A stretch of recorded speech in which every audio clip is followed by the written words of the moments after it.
Good evening. My name is Matthew Blair. I teach 10th grade English and also serve as the English department chair here at John Carroll School. Over the course of the years, I've been here since beginning my 22nd year. I've been involved in a number of areas of the school. Coached boys lacrosse for a number of years, and most recently I was involved with the boys volleyball program. In addition, I've been involved as the faculty representative of the Board of Trustees and various other committees over the course of the years. So anyway, Honors English 10, if you're watching this, it's because I have your son or daughter in Honors English 10. The course is designed to prepare students, whether they decide to follow the AP track going into their junior year or they continue in the honors program. The idea is that they're going to be challenged and they're going to be prepared to succeed at a high level. So within the first 2 years of John Carroll, there are two tracks. We have college preparatory and honors, and then when you get to the junior and senior level, there's also the AP level added to that.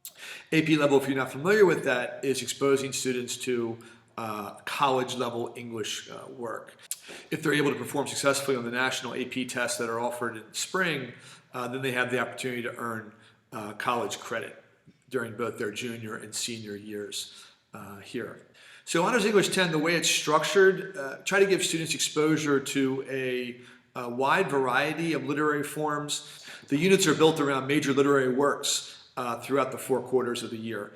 So we started with summer reading. Right now we're working on a unit that revolves around rhetoric. So that's the art of persuasion through speech or writing. So we're talking about things like logos, ethos, pathos, errors in reasoning, propaganda techniques, just trying to get the students to understand the various ways in which persuasive techniques are employed through everyday media as well as more academic texts. So for the first quarter, a book called Justice, which is written by a Harvard professor who tries to explore the various ways in which we define and debate what is morally right. And he applies that across a number of different areas. And that really leads into our first major literary work for the first quarter, which is Antigone, the classic Sophocles play, which revolves around a central moral issue. And so throughout the course of the year, the major works that we read, they will be related back to these central kinds of ideas about morality and justice as it's reflected in literature, and as students would also reflect that within their own lives as well.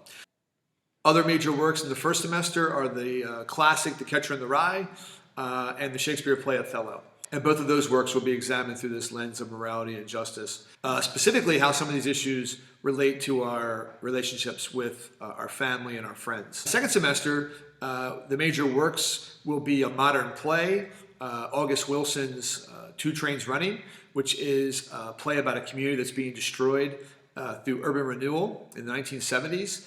So it examines the topic of social justice and community as well. We also read True Grit, which focuses on a young girl's quest for justice and the issue of justice versus revenge. And then we finish with Kurt Vonnegut's Slaughterhouse-Five. It's a novel about World War II. At the same time, it's a novel about time travel. And through this time travel device, the author is able to take these historical events and make them something that is more universal and that students would be able to see within their own lives. So within each unit, which, as I said, revolves around these major works, there's some sort of project or assignment that kind of unifies and brings everything together than what we're talking about. So for example, for our first major work, Antigone, I designed an assignment in which students are to work together to create a podcast that examines a topic from the play. When we do Catcher in the Rye, they design a board game to reflect the experiences of the narrator, Holden Caulfield, whose teacher tells him that life's a game and you have to play by the rules.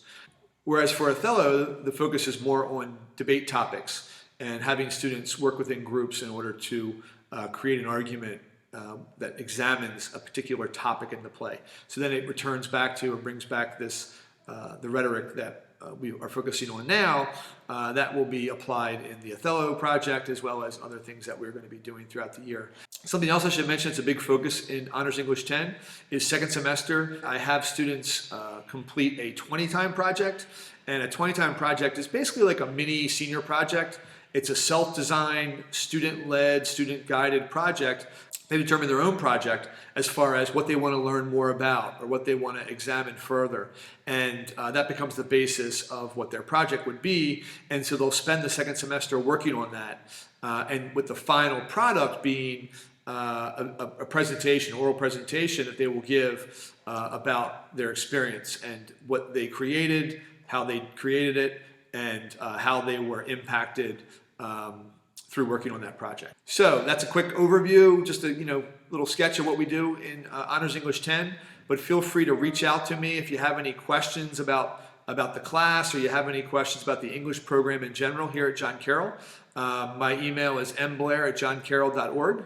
And I look forward to hearing from you and seeing everyone in person at some point soon. Okay, take care. Thanks.